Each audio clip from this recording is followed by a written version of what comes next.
Those chairs over there. The needlework on the covers is unraveling. New money would mend it right away. Old money would leave it just as it is. I know that, I told him. Some of my best customers are old money. I had heard Jim Williams' name mentioned often during the 6 months I had lived in Savannah. The house was one reason, but there were others. He was a successful dealer in antiques and a restorer of old houses. He had been president of the Telfair Academy, the local art museum. His byline had appeared in Antiques magazine, and the magazine's editor, Wendell Garrett, spoke of him as a genius. He has an extraordinary eye for finding stuff. He trusts his own judgment, and he's willing to take chances. He'll hop on a plane and go anywhere to an auction, to New York, to London, to Geneva.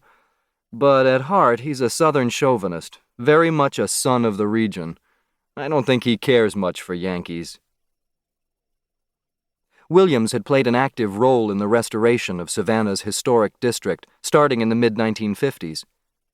Georgia Fawcett, a longtime preservationist, recalled how difficult it had been to get people involved in saving downtown Savannah in those early days. The old part of town had become a slum, she said. The banks had redlined the whole area. The great old houses were falling into ruin or being demolished to make way for gas stations and parking lots, and you couldn't borrow any money from the banks to go in and save them. Prostitutes strolled along the streets. Couples with children were afraid to live downtown because it was considered dangerous. Mrs. Fawcett had been a member of a small group of genteel preservationists who had tried since the 1930s to stave off the gas stations and save the houses. "One thing we did do," she said. "We got the bachelors interested." Jim Williams was one of those bachelors. He bought a row of one-story brick tenements on East Congress Street, restored the whole row, and sold it.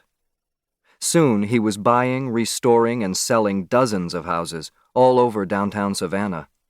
Stories in the newspapers drew attention to his restorations, and his antiques business grew. He started going to Europe once a year on buying trips. He was discovered by society hostesses. The improvement in Williams' fortunes paralleled the renaissance of Savannah's historic district. By the early 1970s, couples with children came back downtown, and the prostitutes moved over to Montgomery Street. Feeling flush, Williams bought Cabbage Island, one of the sea islands that form an archipelago along the Georgia coast. Cabbage Island was a folly. It covered 1,800 acres, all but 5 of which lay under water at high tide. He paid $5,000 for it in 1966. Old salts at the marina told him he had been duped. Cabbage Island had been on the market for half that sum the year before. $5,000 was a lot of money for a soggy piece of real estate you couldn't even build a house on. But a few months later, phosphates were discovered under several coastal islands, including Cabbage Island. Williams sold out to Kerr McGee of Oklahoma for $660,000. Several property owners on neighboring islands laughed at him for jumping at the bait too quickly. They held out for a higher price. Weeks later, the state of Georgia outlawed drilling along the coast. The phosphate deal was dead, and, as it turned out, Williams was the only one who had sold in time.